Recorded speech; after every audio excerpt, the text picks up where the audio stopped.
Works. All right. Hello, everyone. We're going to wait a few more moments just to let people kind of trickle in. I know it's been a long day of a lot of sessions too, so we'll hold off before we dive in. Yeah, people have to come back from that wellness break. They should be feeling all, relaxed and refreshed, ready to talk about some hardcore HR topics. The good stuff. Amazing. Okay, here, let's start now, just because I want to make sure we have more than enough time. So thank you, everyone, for joining. My name is Kata. I'm the head of People and Culture for Credit Sesame Canada. I'm joined today here with Anthony and Laura, and our topic we're going to be discussing is why aren't the people responsible for engagement leading the process of engaging? Before we jump into the intros, I want to do some very quick housekeeping here. This is going to be a little different, I think, than the other sessions you might have been attending today. So today's session is a fireside chat where we'll get to hear both Laura and Anthony discuss some very obviously important issues. So with that being said, we're not going to have a 10-minute block at the end for questions. So we really want you to be engaged. So on the right, you'll see this chat function, you'll see the polls, you'll see the Q&A, and you'll see the ability to raise your hand. So what you're going to be doing is using that. So if you have any questions, if anything that said really resonates with you, type something in. With that being said as well, there's that little smiley face on the bottom of the screen, and you can react. So if you like something, you can throw some emojis up, and there you go, and take advantage of that. We also want to remind everyone to just be respectful during this in the chats and with your questions. And lastly, if you're active on Twitter, Instagram, LinkedIn, any of those fun social medias, please use the hashtag. So it is hashtag SHRC21 with all of your posts. So to jump in and to introduce you to our lovely speakers today, we have Laura Sukorokoff. I think I said it right. Laura, so good. I've been practicing it. It's intimidating. It's like multisyllabic and many, many letters. I like phonetically spelled it out, and I'm like, okay, practice. I'm glad I did it. So Laura has always had a passion for the employee experience, and she knows managers are the key to that experience. Her mission is to guide managers in the creation of human-centered workplaces, and in doing so, help to change the corporate world. Laura is a highly regarded speaker, author, learning and development professional, and author of It's Not Them, It's You, Why Employees Break Up with Their Managers and What to Do About It. As a partner in Project 2030, Laura works with HR practitioners to develop their skills so they can speak the language of leadership. Hi, everybody. And now we also have Anthony Vaughan, who prefers AJ. AJ is an out-of-the-box radical hybrid who's obsessed with all things entrepreneurship and employee experience. He's a current 3-time founder, startup advisor, executive, and proud son. His rise within the world of HR and entrepreneurship is one that is definitely not typical, but his focus and dedication to putting employees first drives him to help forever change the world of work. Anthony, AJ, is currently working on a brand that will hopefully forever change the world of work, the E1B2 Collective. A collective of brands and practitioners designed to make substantial employee experience within the world of startups and small brands. So thank you so much to both of you for joining us. And I'm so excited to listen to this conversation. I'm excited as well. Thank you. Yeah, that's so great. Thanks so much, Kata, for that. Wow, really enthusiastic introduction. I really appreciate that. And I have to say that, if any of you were at my session this morning, you will see that this introduction shows me as a lot more professional person than this morning when Bakari got into how I took a turn in my career shoveling horse poo for a while. Excellent stress reliever, but maybe not the most crazy resume building thing. So, Anthony, what's the craziest thing you've ever done for a job? Nothing crazy. Probably Burger King. That's Burger King. Not really that crazy, but it wasn't too much fun. I'm not a flipping burgers type of guy. So. Yeah. How about you in the audience? Why don't you put in chat? What is the craziest job you've ever done?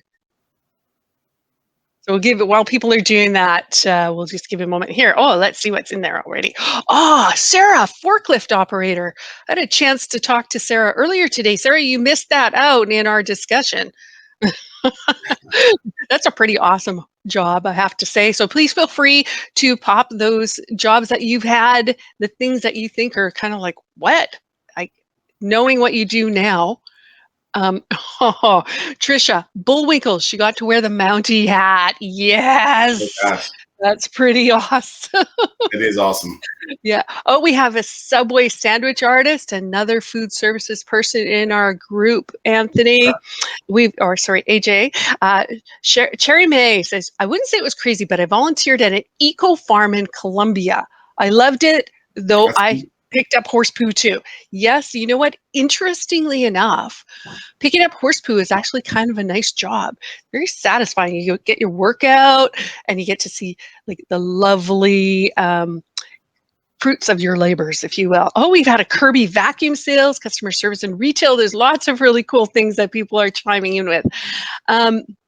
So I am sitting here beside, like I'm actually, right beside a literal fireplace right now. This is in fact a fireside chat format, as Kata said earlier. So we really do welcome your conversation, your discussion, your questions, and we're happy to bring you up on stage to chat with us. We can bring up your video, bring up your audio, and really just let's sink in and talk about stuff. Okay. Oh, AJ, did you see? Dawn worked at Burger King as well. So there you go. You got a point of connection right there. I lasted 6 months. We'll wonder how long he lasted. I lasted 6 months. I'm not a good employee. Yeah. Dawn, how long did you last at that? Let's see what she says. 4 years. Whoa, oh, wow. Trooper. Well done. There you go. Okay. Well, speaking of jobs and speaking of work and how it may or may not be so great, Anthony, you and I are collaborating on a project. We're calling it Project 2030. And this has been quite a passion project for both of us, hasn't it?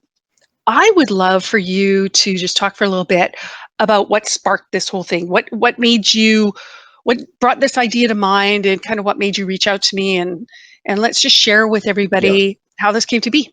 Yeah, I can give you. I'll try to keep it tight here, and do me a favor, Laura. Please reel me in, because you guys know I can start to rant and rave for a bit. I started a series of companies very early in my career. The first company that I had a partnership with Under Armour. So the success of that company for me at the time, being 19, was pretty massive. Now, I lost that company at 21 due to a series of leadership and people operation mistakes. So that was the first time that I realized that this whole HR, employee experience, people operations kind of term and thing came to light for me. And when I lost that company, obviously that was devastating. But instead of, I think, putting my head back down and building another company and just focusing on entrepreneurship, what I did do is I did kind of go down that path, and I started a second company, but I also kind of went into the cave, if you will. I'm a former athlete, so anytime we go into the gym, we refer to that as the cave. I started studying. I started researching. I started becoming an Adam Grant, if you will, when it comes to all the things that we know and love when it comes to leadership, people operations, employee experience, human behavior, emotional intelligence, organizational psychology. The list can go on and on. And what I found out about 5 years later of 3 hours a day, every day studying, that this thing called employee experience that is typically led by the CHRO or the head of people role in any given company is a really important one to an organization. So that's the number one. That's the all the way back kind of foundation. Let's speed up a little bit here. I have given about 19 keynotes in fireside chat conversations inside of SHRM chapters. And inside of those chapters, I realized, speaking to HR graduate students, that they all wanted to become a CHRO or a head of people. Now, Laura, you may know this. This is the first time, frankly, and I did my research on this, I think we've ever seen this. I think a lot of folks in the 70s, 80s, 90s, and even mid-2000s, typically when you're at the executive level, you probably fell into HR somewhere in your career. You were not sitting at the dinner table with mom and dad saying, you know what, I want to become this thing called a chief HR officer. I want to become this thing called a head of people. I want to become this thing that plays at the highest levels in a company at the HR space. No one thought about that, right? People talked about marketing. People talked about, operations. People talked about maybe being the CEO. People talked about being an astronaut. No one talked about this. That's very different now. And I only would have figured out that data through my experiences at the university level inside of these SHRM chapters. So what I figured out then, after thinking about that, I was like, that's interesting. there's no playbook here. And what I mean by that is there's no playbook of how you go from a generalist or you go from someone in a SHRM chapter to becoming a CHRO. Now, I think there's a couple playbooks around how to be a specialist. I think there's a couple playbooks around how to be a generalist. I think there's a couple playbooks and maybe even how to be an HR manager. But there were no playbooks around how to never be inevitably a CHRO. So that's number one. Mm-hmm. Number two, and then I'll end it off here, Laura. What I also figured out is that from my experience running companies, from my experience now running a multitude of companies where we jump in and really help companies operationalize employee experience, what I realized is that the head of people role, the CHRO role, is one that is very strategic. It's one that has a lot of leadership capabilities within it. It's one that should be respected. And during the track of trying to become that, when you're an individual practitioner, when you're a generalist, you're taught, let's call it what it is, very individual practitioner type experiences and roles and tactics. Now, being a CHRO, it's very strategic. It's very leadership driven. You're now being thrusted into having conversations with CEOs, CFOs, CTOs, COOs, all these C-suite level folks. And it's a different complexity. And I realized very quickly that there was no playbook, no teachings of how to go from a 10-year experienced generalist or specialist, and maybe even an HR manager or director, and then being thrusted to think about things at a very strategic level as a leader. So that's the whole gist of how this all came about, why I'm excited about it. And hopefully I didn't say too much. Well, you always do, Anthony, but that's okay. I mean, so here's the thing. When AJ first came to me about this project and how we need to help HR people find their way to the executive boardroom table. And we need to determine how we can support them in their professional development so they have the influence and the impact that they need to have around that executive boardroom table. And as we were talking about things, as we were discussing, as we were planning, one of the things that we came up against was, the people who are responsible for leading engagement in an organization are not very often at that table where those strategic decisions are being made. In fact, some executive says, hey, we got to work on company culture. And then they just go to HR and they say, hey, we need to work on company culture, go. And HR kind of gets dumped upon and they don't really know what they're doing. They've got a whole bunch of other tasks and things that they still have to do to keep the company, running, to keep everything on the rails. And so here we are in a situation where they are given all the accountability and all the work, but they're not part of that decision-making process. In the pandemic, this has just been highlighted, really. What's been going on with people with remote work, with furloughs, with layoffs, with all of these things that are happening as a result of this pandemic, as a result of all the social issues, as a result of everything that's been going on. HR has really been pushed into the spotlight here. And so one of the things that we have always talked about, AJ, you and me, is why is this the case? Why is HR being left out of the executive boardroom? And while you're giving your opinion and I'm giving my opinion, I would love to hear from our audience as well, what their opinion is of this. So why do you think they're not getting any respect in the executive boardroom? I think a couple of things. I think the individual practitioners that hold these roles that I just referred to, let me go in a couple of different directions. I'm trying to process where I want to take, because I think there's three different issues. Number one, I think those folks that I just alluded to, I want to see a little bit more onus out of them. I want to see a little bit more proactiveness around them to try to figure out what does it actually mean to be a leader. Number one, what does it mean to think strategically around these things? I think that is a responsibility of them, right? I'll raise my hand to be the first to say, I didn't grow up in this world. I came from a completely different background, and I made it my mission to figure out what it looked like, what it felt like, how to actually go about being a CHRO or being a head of people or being anyone in the HR space, how to do that tactically, also how to do that strategically. So that's number one. I believe it's on them, and I don't know if they have enough cheerleaders behind the scenes that are saying, go learn those things, go invest time and energy and resources into those things. So that's number one. Number two, I think the way that I look at it is the way these organizations are designed, let's just call it objectively what it is. These folks are head down 90% of the scope of their role. And so it is very unrealistic at times to put them in a very strategic leadership, thoughtful type scenario here, because there are very objective bottom line things that need to happen within those roles. So I also think that's another issue. Now, that's on the brand, right? Because the brand is not doing enough of a good job of succession planning and scoping out who inevitably wants to be more strategic in these roles, right? So that's on the brand. And then I think just at a macro level, it's now starting to come around for the very first time. And I did my research because I look like I'm 47, but I'm very much of a younger man. And so I did my research to go back into the 80s and the 90s and even the mid 2000s. And I realized that this is the very first time, and let's maybe even give people a little bit of credit. Let's go back 10 years. So from what are we in 2021 here? So let's go back 10 years and let's think about the last 10 years is probably the first time employee experience, people operations, people analytics, DE&I, all these topics are, in your word, learning and development.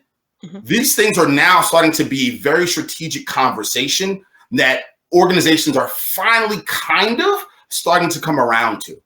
And so my short answer is this. My short answer is this. I believe folks are not putting themselves in position to learn these things for themselves and being very strategic about how the way they navigate their careers. I think also the organizations are putting them in very individual contributor type roles, very tactical type roles, and they're not thinking about their employees, AKA these HR practitioners, to put them in a leadership spot and position. So there's a lot of problems. Yeah, thanks. I want to circle back to this idea of they're just not thinking about it. But before I do, we've got a raised hand and we've got Sarah. She's put a comment into chat. So I'm going to start with Sarah because she was there first. She brings up, I think part of it is that HR has a reputation for being the bad guys or the bad gals. Yep. You don't hear from them unless you're in trouble. So avoiding HR at all costs is the modus operandi. And, Sarah, I think you've said a mouthful there. And I think it's so unfortunate because the HR people that I know are really nice people. I would not classify them as bad guys, but it's because so much of their role has to do with corporate governance and, policies and regulations and procedures and sticking by the rule of the company road. They do have this situation that they're sort of forced into of being a bad guy, of being the person that brings down the hammer when policies are violated or what have you. Yep. So, and so if that's the case, if they're just viewed as the people that enforce company policy, then they're not really considered as strategic contributors to the organization, I suppose. They're the enforcers. I'm just going to check while you're responding, Anthony. I'm just going to check. Michael Ryan, you put up your hand. Kata, I'm not sure how to bring Michael on stage. Do I just click on it or? Oh, there you go. He is. Hey, Michael. Howdy. Hey, what do you have to add? I'm looking at this from a little different perspective. Hang on. There's a way I can turn my camera on. Look at that. Yeah, there you are. There you are. Sorry about that. Yeah. I'm about 15 minutes away from having my commerce degree conferred on me. And so I'm just coming out of the educational environment. My major is management, not HR. Yep. I wanted to be on the symposium because I want to understand what management needs to know relative to HR so that if I get into that role, I can hire the right people. Yep. Or at least know what they need to know so that can be the case. One of the things that came out of an employee relations class I just finished taking was that perceptually, I believe that there's an educational component to this as well, Anthony. And Laura, is that the strategy classes that I took, you had finance people, you had all marketing people, you had all sorts of people.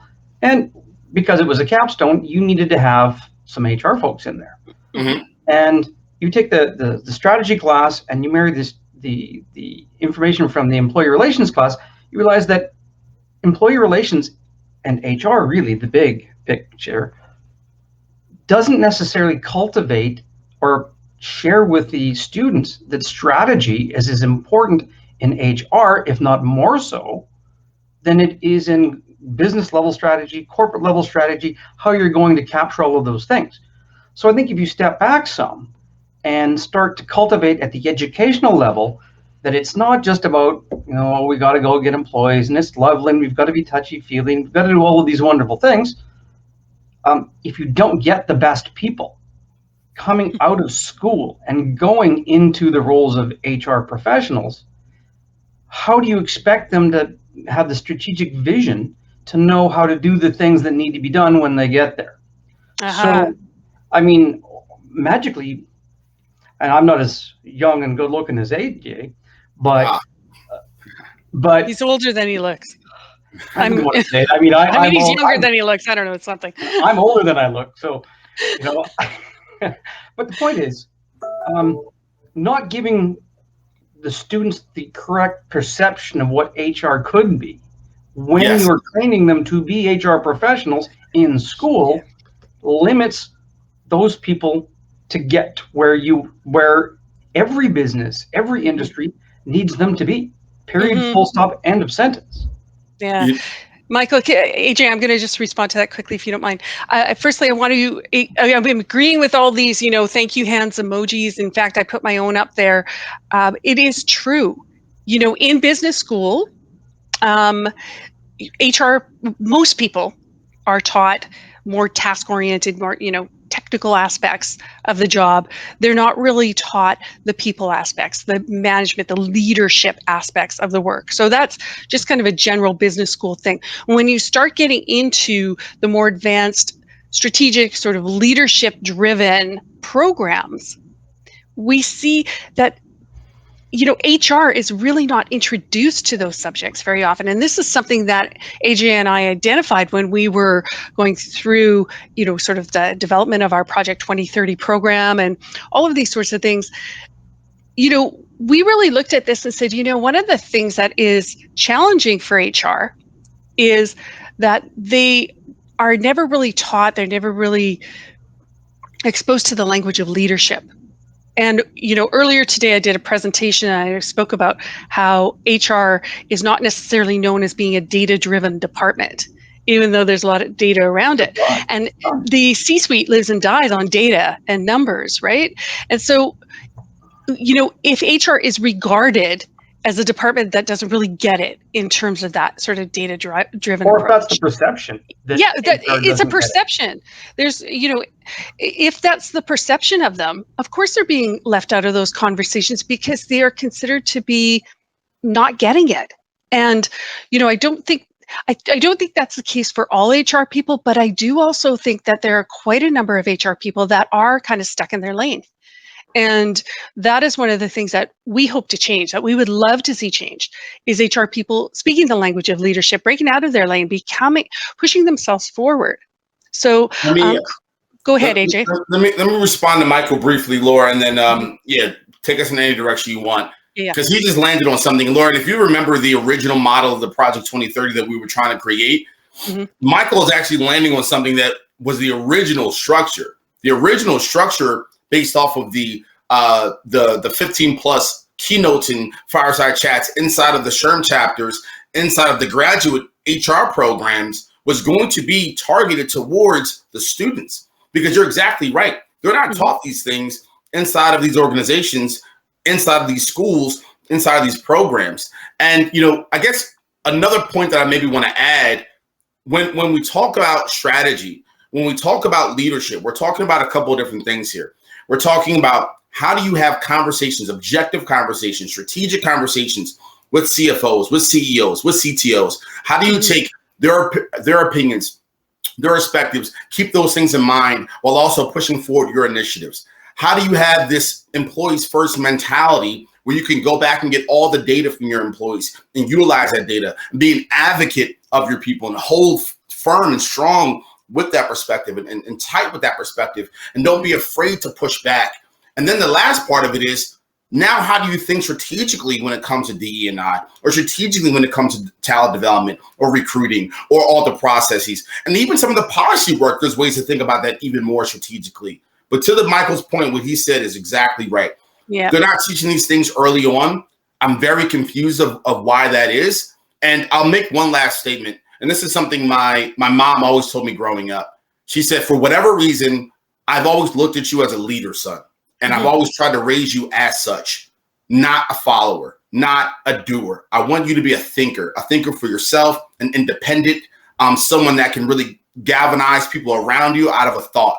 And I now realize, when I started a company in 19, I was like, maybe that's why, right? So we can even boil this all the way down to parenting, right? To the educational system. Now, we don't need to get that deep, but I think for those students that may be checking in at some point ever, or those folks now, think about that as well. You've been taught to be a doer. You've been taught to follow a playbook. Very few organizations, very few schools teach you to be a thinker, teach you to be independent. So just a couple thoughts I wanted to add. Thank you. And along that same vein, Crystal wrote in chat, also so many of the strategic conversations that are being had at that level are externally focused, when HR folks are for the most part internally focused. So you're right, Crystal, the job of HR is to, keep the human resources of the organization in mind. Whereas, other departments work on more of a customer focus. They work on more of a community focus, all of those sorts of things. Now, I'm going to say that this is another challenge that we have with HR. And again, that's speaking the language of leadership.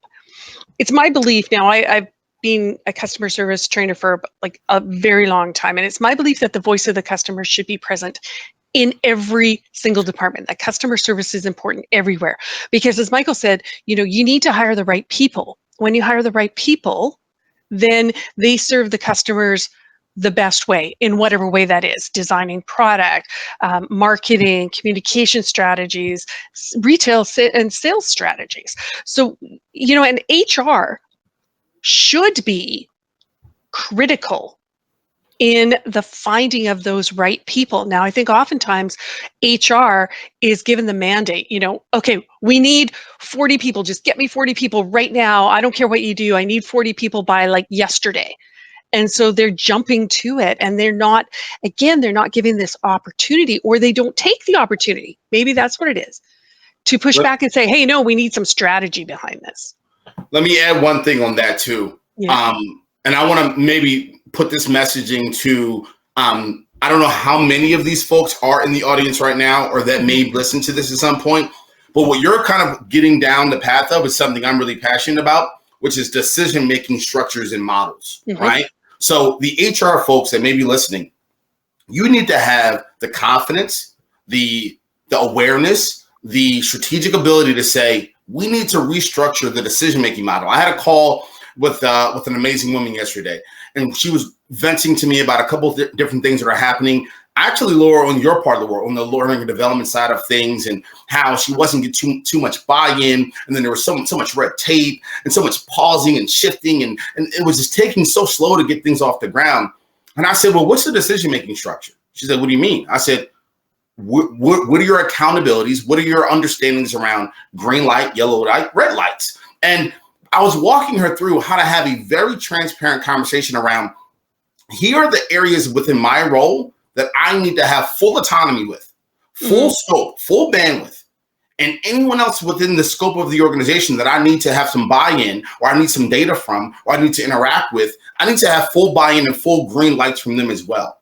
The pausing, the friction, the stopping, it causes us to be frustrated as HR leaders. It causes us to be slow. And then it causes us to inevitably not do our jobs well, AKA the business doesn't operate well. So we need to go and have a conversation with our direct reports, which in most cases could be, now you're going to send me in a whole nother tangent here, the CFO, the COO, the CEO. I don't know. I've even heard of a company putting the head of HR under a CTO. I don't even know what that means. But we need to talk about decision-making structures, right? Yeah, like, agreed. What's the autonomy I have, and how can I be fluid with that autonomy, and how can I raise my hand and make a case for, here are the moments where I need to have full bandwidth. Here are the moments where I respect and I understand there needs to be a conversation or a pausing. So yeah, absolutely. Yeah, thanks. Well, it occurs to me as you were talking, it occurs to me that, if we have a situation where we're telling the HR leaders to sort of stay in their lane and not worry about stuff. And, or they're confused and they don't know quite which way to turn. You can imagine the trickle down effect to those people working under them. So they tend to just stay in their lane, keep doing what they're always doing and not really, pushing those boundaries. I want to bring up a couple of things that were in chat, and then I know we have a raised hand, so I want to get to that as well. We're going to butt up against time soon. We have a comment from Cherry May about how it's 100% true. We were not taught thought in business school. And Lynn Osler said, I wish more mentorship within companies was made available or cross-training for strategic decision-making and planning. Now, here's the thing, Lynn, I thank you for saying that. And this is why Anthony and I created Project 2030. It's because these sorts of things are not offered in companies, not often anyway. There may be the occasional ones who do. So in essence, that's why we exist. Why this program exists is to help HR people to learn all of this and to, to grow within it. So, Laura, yeah, go ahead. If I can add one little tiny thing on that as well. A lot of what we're talking about, guys, and I know you guys are probably at amazing companies right now, so please don't take this disrespectfully. I know you guys are probably happy, things are beautiful, but if you ever decide in your career, which is typical, to transfer and leave and go into another organization, maybe you're trying to take your crack at a CHRO for the first time. Maybe you're trying to jump over into L&D. Whatever you're trying to do, the conversations we're talking about should be had in the interview, right? The structures and the accountability that we're talking about here, the decision-making bandwidth, the power, the leverage, the structures, the abilities, you get that understanding in the interview, not try to get buy-in once you're in your role. And that's another thing I was talking to the young lady yesterday about. I said, I know we can't go back and cry over spilled milk, but we should have talked about this in the interview. You would have really understood, and you would have been seeing eye to eye with that CEO and said, yeah, he's BSing me right now. The bandwidth is not going to be there. There's going to be friction. There's going to be red tape. Because you can bring up examples. Well, what would you do in this scenario? What autonomy do I have in this scenario? So I just wanted to add that in there. Like, folks should be doing this very proactively in the hiring process within their own careers. Thanks, AJ. Okay, I'm going to bring Michael Ryan back up on stage because he's got something more to add. Let's see if I can bring him up. Oh, no, Kata's already, she's way ahead of me. That Kata. Go ahead, Michael. What do you have to add to that? Thanks for indulging me one more time. I wanted to build on one thought that AJ had, and then another thing that I've come to appreciate because I'm a little bit older. One thing I wanted to build on your point, AJ, was you asked why was this whole concept of strategy not taught earlier. I think part of that is business schools need to catch up, but employers need to go to the business schools and then they need to make that a requirement of the curriculum. Yep, 100%. And I'm not trying to point fingers at any given way. I'm trying to just find some balance here in that if employers are seeking the best and the brightest, which most employers are, they should be seeking people who have those criteria and those skills. And so I think that there's a responsibility on both sides of the equation. The person, the students in the middle, industries on one side, and the educational industries on the other. And so I think you need to figure out, and you need to own it. You need to own it. You need to own your life. You need to be intrinsically motivated to get things for yourself, because the world is likely not going to call you up and say, Anthony, you know what? You look like you could be the world's greatest figure skater. I want you to come and train on my team. Yep. You know? That's right. And so you've got to go out there and say, I want to be the world's greatest figure skater. Yeah. And do they have figure skating in Baltimore, Anthony? I don't know. Sure. Yeah, they got a couple things out here. So thanks, Michael, for that. And you were right. This doesn't get taught a lot in business school, and I do think business schools need to be updated a bit. And it's interesting that you bring that up. There's an academic institution in our country that has reached out to me and has asked for manager training and for leadership training, because the customers are demanding something different than the university is offering, and they don't know how to make that shift into those sorts of discussions. So that's an interesting thing. The customers are starting to ask for it. But here we are. Michael, you said two things. We need HR practitioners at whatever level they're at to get in the driver's seat of their own career and be pushing that forward so that they learn what they need to learn, to be confident, to have that impact, to have that influence, so that they are then taken as serious contributors to strategic discussions. So that's one side of it. The other side is we need to, as an HR industry, educate companies about what this baby can do. Like, Yep. Look at what we can do as HR people. This is like, let us do it and we will get it done. So this is the challenge before us. And, Anthony and I, when we were talking about it, we can't really influence all these companies. But what we can do is help HR practitioners to find that language of leadership, to get those strategic thinking skills, those decision-making skills, to gain that confidence, to develop their personal brands. Our program works on developing their brand image, their personal brand image and career impact and career development for their personal stages, but also those leadership conceptions. And it's a two-pronged approach that way. So HR, I believe, and I'm sorry, HR people, I love you and I'm on your side and I feel the same thing about learning and development. We need to find our voices And that was the other and point that I was make gonna ourselves make. known with leadership. Yeah, we need to do that. That was the second point I was going to make was HR people need to be able to speak of the C-level, the Yep. people in the C-level. If you don't learn how to speak that language, Yep. it would be hard to convince the C-level suite individuals Yep. that what you're communicating is valued and is valuable. Agreed. My- Crystal, sorry, AJ, go ahead. I was going to give one quick thing and then we can go to Crystal. I was going to say two things. Number one, in order to actually do that, there's a lot of content online. There's a lot of ways to do that by yourself, but also raise your hand and look for shadowing opportunities. Mm-hmm. That's a real thing. Ask if you can shadow and just be a fly on the wall in an executive meeting when the CEO is meeting with the COO, when the CEO is meeting with the VP of marketing, whatever the case is going to be. Try to be a fly on the wall. And then number two, what I was going to say as well, try to think about the type of HR practitioner, aka CHRO, that you actually want to be. So this is a thing that no one's even talking about and teaching as well. When I was the head of people internally for 6 years, I was a little bit different. I sat eye to eye with the CEO, literally within my role, like within the decision-making bandwidth and structure. And my responsibility, because the CEO at the time had a very clear understanding of marketing, branding, partnerships, scaling the organization financially. He had no interest or no desire, no skill set to kind of look over the people and understand how those things work.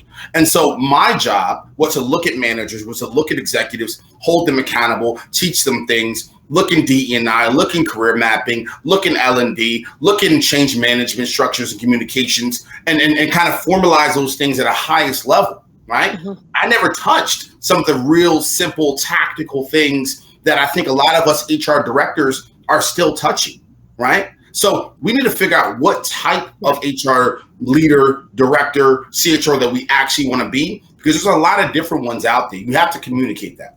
Yeah. Crystal said it well. She said, get out of your comfort zone, step back from the doer role and step up to being a strategic advisor. And Crystal, yes, you are so right about that. And yes, to everybody else, this is really difficult. Okay, because the executive is not used to it from us. But I will say, Kata, don't you dare cut me off just yet. I will say that I have had experience with this. Apologies to Sarah, who's already heard me say this. There was a time when I actually asked to be in an executive discussion. I actually came right out and asked my boss, who is the EVP of HR, can I please be at the table when this is being talked about? And he looked at me in shock. And he said, why would you need to be there? And I explained to him, as somebody as the person who leads learning and development for this organization, decisions are being made around that table. Strategy is being set. And if I'm going to disseminate this to all the people in the organization, does it not make sense that I'm there during these discussions so that I get it? Okay, because if I'm not there and it doesn't get communicated to me, how am I supposed to build what needs to be built? And I think the same thing exists for HR. If you're not there, how are you supposed to build what you need to build? And so as Brenda says, get a voice and get heard. Now, this is hard. It is challenging. But when you step out of your comfort zone, when you say, hey, I'm thinking about this, I'm problem solving on this, I am strategizing on this, people start to look at you in a different light. So as Crystal said, she's so passionate about this point. Thank you, AJ. I am so passionate about it too, as is AJ. Now, Kata, over to you. Yeah. Lastly, hold on. I know you're about to cut us off. I'm going to take you one step further. And this is just the football crazy mindset mentality that I have. Don't even ask. Make this an expectation. It's not an asking. If you're not getting this within your company, leave. And then go to another company where the infrastructures can be had. Now, I know I have to be careful. Family dynamics, kids. You have to be safe about that. Make the process of transitioning out a respectful and empathetic one to your context and to your scenario. But when the time is right, go to another organization and look that CEO in his or her face and say, "This is not a debate. This is not a conversation. This is the way that I think this role should be had. Here's the impact that I can make, and here's how I want to show up in this role." Yeah, one little thing to add to that. Everybody out there, you know what you have to do to be able to do what AJ just said? You got to learn. You got to figure it out. You've got to do the research. You've got to put in the time to develop your careers to develop yourself. Okay. And when you do that, then you also develop your credibility, you develop your visibility, you increase your stock in the organization, and then they'll listen to you. So that's it for me, Kata. I feel like could have gone on for like an hour, so I hate to be the bad guy to jump in. No, you're fine. Laura, AJ, thank you so much. This was fantastic. I think it really hit home with a bunch of people here. Thank you to everyone that participated, asked a question, raised your hand. That was all fantastic. Thank you so much. If you want to stay in touch with the speakers, I believe you can find them on LinkedIn. And next up after this, I believe, is the mega session starting in a few minutes, talking about bridging the culture gap. So again, thank you both so much. Thanks, Kata. Thank you so much, everybody. Thank you to Social HR Camp. And if you have time, come to see us at the Sea Change Learning booth, and we'll be there to talk further. Thanks so much. I put my LinkedIn in chat, so please connect. Awesome. All right. Bye, everyone. Guys. Thanks, everybody. Bye. Yeah.